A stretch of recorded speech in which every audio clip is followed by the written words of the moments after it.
한 안식일이 시작되는 저녁입니다. 네, 날씨가 또 더워지고 맞습니다. 네, 추웠다 더웠다 하는데요. 오늘은 좀 오다 보니까 좀 더워갖고 제가 옷을 안 입고 왔습니다. 제가 지지난주 이제 캠퍼리가 끝나고 굉장히 피곤했는데 이제 좀 정신이 좀 차려지는 것 같아요. 그리고 이번 주에 이제 어제죠. 어제 삼육식품 사장님께서 간담회로 초청을 해주셔서 삼육식품에 다녀왔었는데요.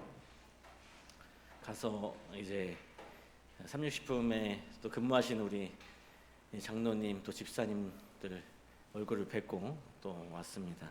특별히 이번에는 그 일하시는 그 공장 안에 직접 구경을 시켜주셔가지고 가봤더니 우리 김현수 장로님 너무 고생하신 것 같아요. 소리가 너무 크더라고요. 들어갔다 왔더니 귀가 멍멍하더라고요. 우리 채용이도 같이 거기서 근무하죠. 너무 소리가 커가지고 저기서 어떻게 근무를 하시나 하는 생각을 했습니다. 그리고 제가 사실은 4월달에 그 채플에 갔을 때 이 소식을 들었는데 우리 김국환 장로님이 이제 경영 이사로 승진하셨습니다. 보시면 축하한다고 한 말씀 또 축하의 말씀을 좀 전해주시면 좋겠습니다. 지난주에 삼육식품에 다녀오고 하면서 우리 성도님들이 어떻게 또 일하고 계시는지 또 살펴보면서 그 삶에 또 조금이나마 그 힘든 것들을 좀 생각하게 되었고 공감하는 시간이 되었습니다. 여러분 어떻게 지난 한 주 어떻게 보내셨습니까? 매주 한 주가 또 쳇바퀴처럼 돌아가는 그 일상생활 가운데 또 바쁘게 지내는 그런 삶 가운데 각자의 삶이 또 고단하고 또 힘드셨을 줄 압니다. 그러나 하나님께서 우리의 삶을 지키시고 또 인도해 주셔서 오늘 우리가 이 귀한 안식일을 맞게 하셨고 또 건강한 모습으로 함께 예배를 드릴 수 있게 된 것 같습니다. 이 하나님의 은혜에 감사하시는 이 귀한 안식일이 되었으면 좋겠습니다.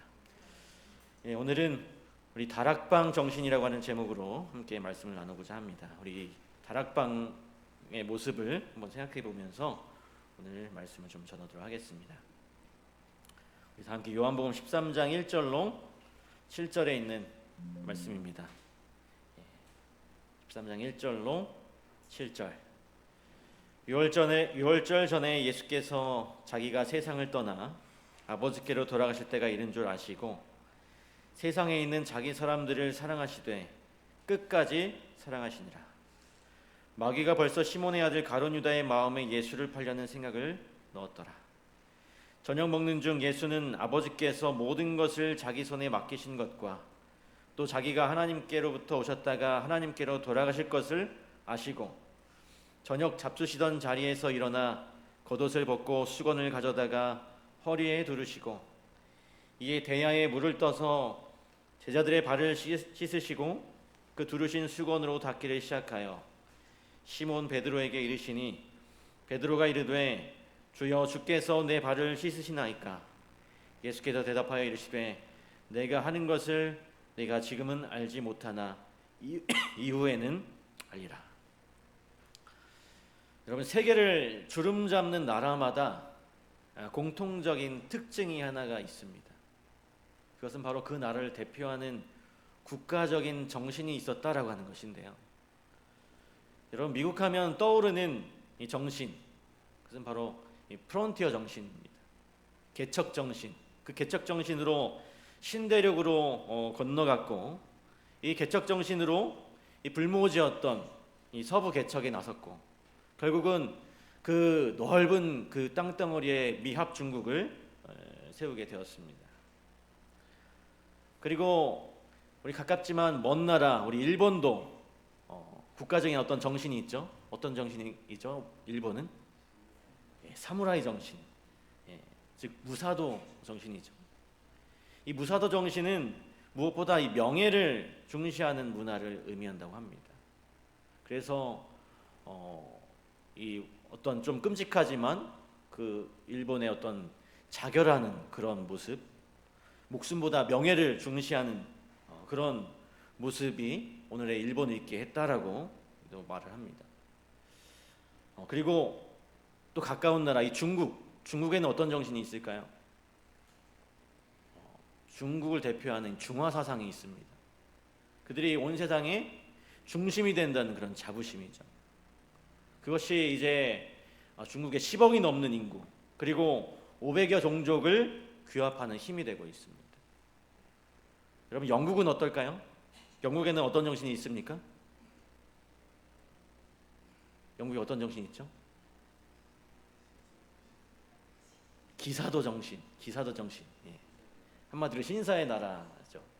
이것처럼 그 나라를 대표할 만한 정신을 가지고 있는 국가는 성공하더라라고 하는 것입니다. 오늘 이 그리스도인들의 세계도 마찬가지인 것 같아요. 우리가 성공적인 신앙을 하기 위해서도 이 기독교 정신을 잃지 않는 것은 꼭 필요합니다. 기독교적인 사고방식, 그리고 기독교적인 세계관, 기독교적인 물질관, 기독교적인 정신으로 무장하고 살아가는 신앙은 결코 잘못될 수가 없습니다. 그렇다면 여러분, 이 기독교 정신이 무엇일까요? 이 기독교 정신이란 무엇을 의미할까요? 한마디로 이 기독교의 정신은 십자가의 정신입니다. 이 십자가 정신으로 살아가는 사람은 결코 실패하지 않고 늘 승리할 수 있게 될 것입니다. 그런데 오늘의 이 본문은 어느 한 다락방의 모습을 보여주고 있어요. 거듭 말씀드리지만 이 눈에 보이는 어떤 현상보다 중요한 것은 바로 이 정신입니다. 이 다락방에 나타난 현상만 우리가 보는 것이 아니라 이 다락방의 정신이 무엇인가를 아는 것이 더 중요합니다. 단순히 씻고 먹고 마시는 것만으로는 다락방의 어떤 참 세계를 이해하기가 참 어렵기 때문에 그렇습니다. 우리가 그러면 이제 다락방으로 좀 들어가 볼 텐데요. 이 다락방의 정신에는 세 가지 정신이 있었어요. 첫 번째는 이 사랑의 정신이 있었습니다. 여러분 잘 아시는 마음을 열어주는 101가지라고 하는 책에 200번째 포옹이라고 하는 이야기가 있습니다. 그 이야기에 보니까요, 이 악성 췌장암에 걸려서 6개월밖에 살지 못하는 절망적인 선고를 받고 면회도 금지되고 병원 독방에서 이제 하루하루 죽음과 싸우는 한 아버지가 있었습니다. 그런데 그 아버지에게는 한 아들이 있었는데 이미 이 아들은 성인으로 이제 의사로서의 삶을 살고 있었습니다. 그 아버지와 아들 사이에 있었던 일이에요. 이 아들이 어려서부터 이 아버지에 대한 감정이 그렇게 좋지 않았습니다. 이 아버지가 너무 고지식하고 완고하고 감정이 메말라 있어서 이 자식들에게 그 애정 표현을 잘 하지 못했던 것 같아요. 그래서 이 자식의 말을 잘 들어주지 않고 항상 자기 주장대로 해버리니까 이 아들이 나중에는 아버지만 보면 가슴에서 분이 차오르는 것입니다. 그래서 결국 둘 사이가 멀어지고 수십 년 동안 이 겉으로만 부자 사이지 내적인 사랑이 오가는 사이가 아닌 것입니다. 아주 삭막한 관계 속에 두 사람이 살았어요. 그런데 이 아들이 이제 머지않아 돌아가실 아버지를 바라보면서 이 아들의 마음에 좀 변화가 일어났습니다. 어느 날 이제 이 아버지가 있는 병원의 병문안으로 와서 그는 아버지에게 이렇게 말해요. 아버지, 제가 진정으로 아버지를 사랑하고 싶어요. 그리고는 아버지를 꽉 껴안았습니다. 그런데 이 아들이 느닷없이 평생 이 삭막한 관계를 가지다가 사랑하고 싶다고 하면서 안아주니까 이 아버지가 어땠을까요? 이 아버지가 잔뜩 긴장해서 머리를 뒤로 젖히면서 이 고슴도치처럼 빳빳하게 굳어가지고 이 아들 품에 잘 안기질 않는 것입니다. 그렇지만 이 다음번 또 이 아들이 병문안에 와서 다시 한번 아버지를 꼭 껴안아요. 여전히 이 고슴도치처럼 뻣뻣한 그 몸으로 안기지 않으려고 합니다. 그러니까 이 아들이 마음속에 분노가 더 치밀어 오르는 거예요. 내가 이렇게 노력을 하려고 하는데 이 아버지는 자꾸 뻗팅기고 안기려고 하지 않으니까. 그래서 이건 정말 소망이 없구나라고 하는 생각까지 들었습니다. 그렇지만 그러다가도 다시 그 마음을 고쳐먹었어요. 자기는 아버지가 세상을 떠나기 전에 아버지를 마음으로 받아들여야 하고 아버지는 진정 마음으로 자기를 사랑할 수 있어야 하는데 그렇게 하기 위해서는 이 안아주는 것 외에는 달리 길이 없다고 생각했기 때문이었습니다. 그래서 이 아버지에게 병문안을 갈 때마다 이 아버지를 꼭 껴안았습니다.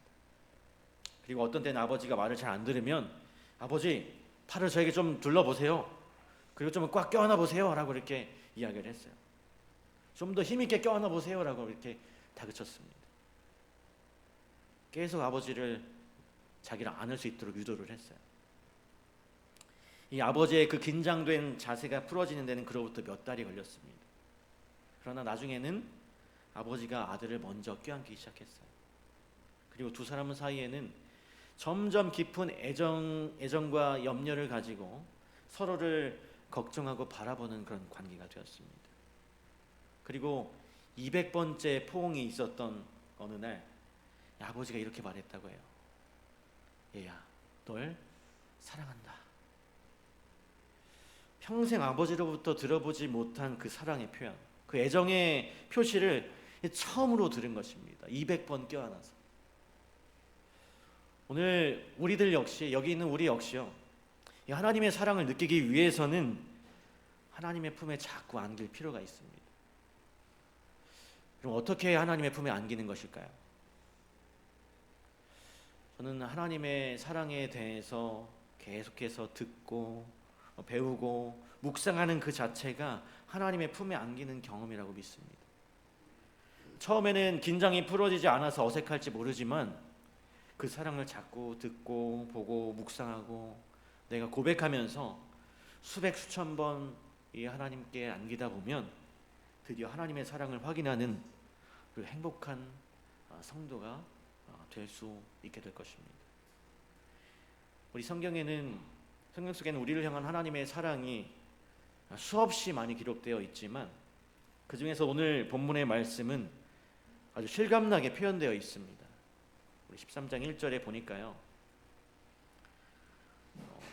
이 뒷부분에 보니까 세상에 있는 자기 사람들을 사랑하시되 어떻게 사랑하신다고요? 끝까지 사랑하시니라. 먼저 우리가 생각해 볼 것은 예수님께서 이 자기 사람들을 사랑하셨다라고 하는 것입니다. 자기 사람들.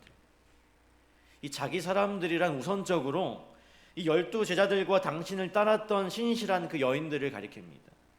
그리고 더 나아가서는 예수님을 구주로 영접한 성도들, 곧 우리를 가리키죠.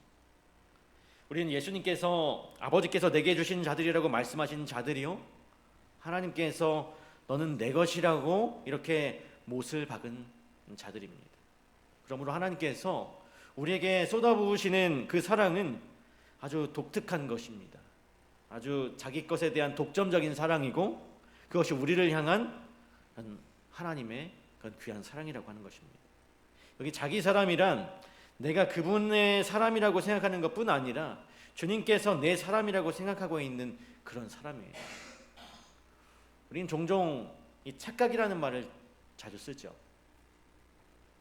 나는 하나님의 사람이라고 생각하고 있는데 하나님께서는 나를 당신의 사람으로 보지 않는다면 어떻게 될까요?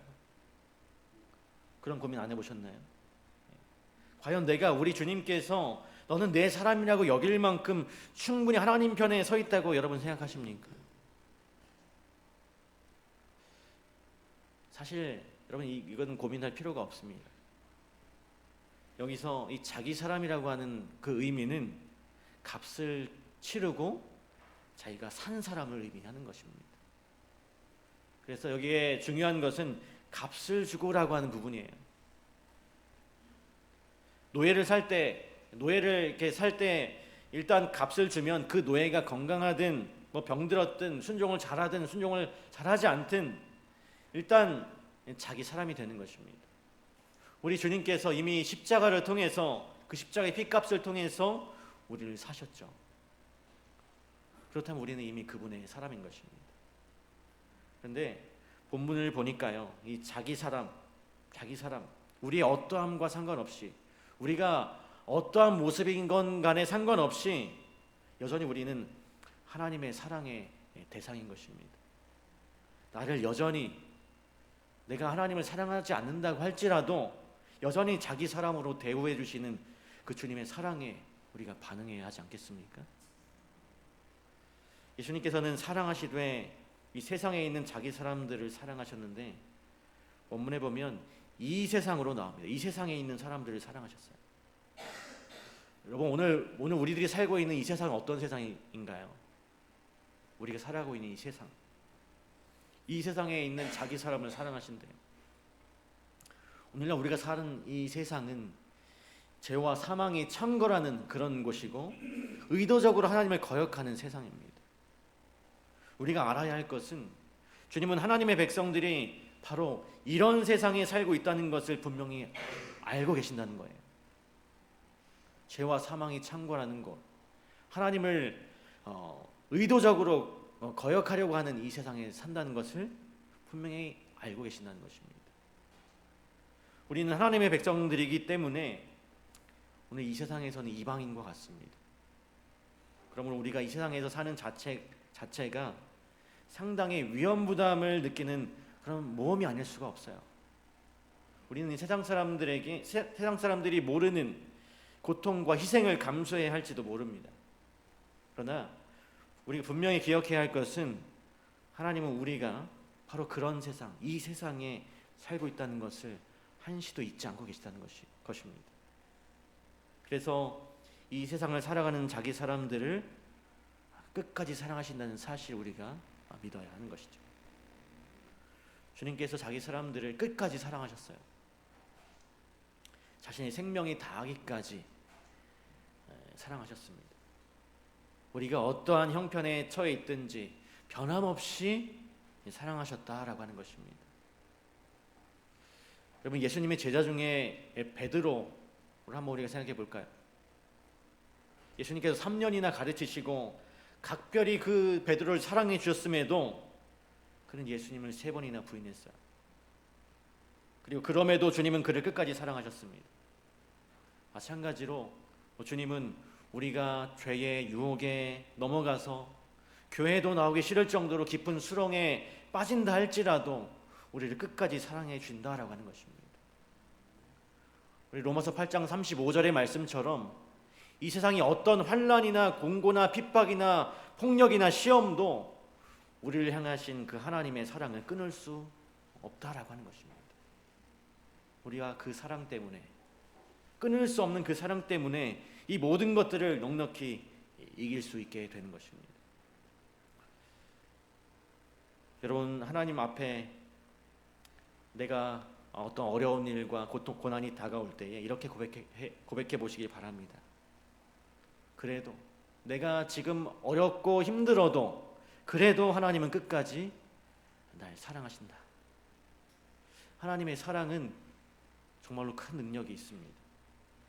그 사랑 안에는, 그 하나님의 사랑 안에는 비극이나 절망이 없어요. 어떤 형편에 놓여도 하나님은 나를 끝까지 사랑하신다고 고백하는 그 사람은 이 세상이 감당하지 못하는 그런 사람이 되는 것입니다. 하나님께서 오늘 우리 모두에게 이 큰 사랑을 느끼게 해주시기를 간절히 바랍니다. 우리가 그 사랑의 품에 수천 번, 수만 번이라도 안길 수 있도록 그 하나님의 은혜를 매일매일 경험하며 사시는 우리 모든 성도님들 되시길 간절히 바랍니다. 두 번째로 이 다락방에서 보여주시는 정신은 용서의 정신이었어요. 이 본문에는 당신을 배신할 가룟 유다와도, 그리고 당신을 저주하며 부인할 그 베드로와도 함께 떡을 떼는 모습이 나오죠. 그리고 그들의 발도 씻기셨습니다. 이러한 예수님의 그 행동은 그들을 용서하셨다는 주님의 표현이었어요. 우리 처음의 이야기로 다시 돌아가서 이 세계를 지배했던 각 나라들은 국가적 정신세계가 있었다라고 말씀드렸습니다. 그렇다면 오늘 우리가 살고 있는 이 대한민국을 대표할 만한 정신은 무엇이 있을까요? 우리 대한민국을 대표할 만한 정신. 과연 무엇이 우리나라를 대표할 만한 정신이 될 수 있을까요? 무엇이 있을까요? 뭔가 우리나라 사람들은 옛날부터 위에서 치이고 아래에서 치이고 하면서 아주 어려움을 많이 겪었습니다. 그리고 문화적인 어떤 것들 때문에 아주 어려움을 당하는 여성들도 있었죠, 옛날에. 그래서 그 마음에 뭐가 있나요? 한이 있어요. 한. 우리나라를 대표할 만한 그 정신 중에 이 한을 좀 이야기하고 싶습니다. 이 다른 나라를 한 번도 침략한 적이 없는 착한 민족이기 때문에 남은 게 이 한밖에 없는 것 같습니다. 그러나 이 한만 가지고 이 한의 이야기를 하지만 이 한만 가지고는 우리가 어떤 세계를 지배하거나 큰 힘을 발휘할 수는 없습니다. 정말 세계를 호령할 만한 그 강국이 되기 위해서는 이 한을 풀 만한 힘을 가져야 하는 것이죠. 농촌에 가면 역전 현상이라고 하는 게 있습니다. 무슨 말인가 하면 과거에 이 지주의 자손들은 오히려 이제 어렵게 살고 과거에 머슴살이를 하던 사람들의 자손은 오히려 잘 되어서 사는 그런 역전 현상이 있다라고 해요. 물론 다 그런 것은 아니죠. 특히 요즘 같아서는 그런 역전 현상을 꿈꾸기는 참으로 힘듭니다. 그런데 이 역전이 가능했던 많은 경우들은 바로 이 한 때문이었어요. 한이라고 하는 것 때문에 그랬습니다. 어떤 배우지 못한 그런 한, 인간답게 살아보지 못한 한. 그래서 자손들만큼은 좀 잘 먹고 잘 살게 해야겠다는 그 한이 그 역전 현상을 가능케 만들었던 것입니다. 이 한을 풀만한 노력과 힘, 그것이 환경을 이기게 합니다. 그런데요, 이 한이 이 긍정적인 기능만 가진 것이 또 아니죠. 부정적인 기능도 참 많이 있습니다. 원망하게 만들고 결국 자신을 망치게 한다는 것입니다. 사실 이 세상에 이 자신의 한을 스스로 풀어나갈 힘을 가진 사람이 몇 명이나 될까요? 훨씬 많은 경우에 있어서 사람들은 이 한 때문에 망가져갑니다. 스스로 한을 풀만한 힘이 없을 때 그 한의 부정적인 기능을 이기게 하는 것은 바로 이 용서라고 하는 것입니다. 왜냐하면 이 용서의 행위를 통해서 가장 먼저 혜택을 받은 사람은 용서를 베푸는 사람이기 때문에 그렇습니다. 남에게 상처받은 그 사람이 자기 상처를 스스로 치유할 수 있는 기회는 바로 이 용서를 통해서만 가능해요. 오늘 우리가 기억해야 할 것은 이 상대를 용서한다고 해서 행여 우리가 이 목욕탕 문 앞에 깔려 있는 그 깔개처럼 짓밟히는 것은 아니라고 하는 사실입니다. 그리고 상대를 용서하면 자유로워지는 것은 다른 사람이 아니라 자기 자신이라는 사실이죠. 이 용서는 미래로 나아가는 징검다리 역할을 합니다. 과거를 털어내고 새로운 미래를 향해서 건너가게 해요. 맺히고 또 막힌 그 관계를 풀어내고 다시 어깨동무하며 함께 가게 하는 것이 바로 용서입니다. 이 용서를 하고 나면 너무나 마음이 평화롭고 자유로워집니다. 먼저 자신이 자유롭게 되고 그 다음에 상대방을 자유롭게 해서 어제보다 더 좋은 관계로 발전하게 되는 것입니다. 그러나 우리 용서하지 않으면 다치는 사람은 상대가 아니라 바로 자신이라는 사실을 기억해야 합니다. 그래서 여러분 이 용서하는 마음을 기르기를 시작하시기를 간절히 바랍니다. 하나님께서 나의 마음을 깨끗게 하시고 사랑으로 채워달라고 여러분 기도하시길 바라요. 누군가 나에게 상처나 그 모욕을 주더라도 그 마음으로 용서하는 마음을 갖게 되시길 바랍니다. 우리 성령 하나님께서 날마다 우리 안에서 우리를 통해서 우리 용서하도록 일하실 것입니다. 이 다락방의 정신인 이 용서의 정신으로 살아가는 저와 여러분들이 되시길 간절히 바랍니다. 마지막으로 이 다락방에서 보여주는 세 번째 정신은 섬김의 정신이었어요. 사랑의 정신 그리고 용서의 정신이 있는 곳에 나타나는 현상은 반드시 섬김이 있다라고 하는 것입니다. 예수님은 원래 이 섬김을 받으셔야 하는 분이셨죠. 섬김을 받아야 마땅한 분이십니다.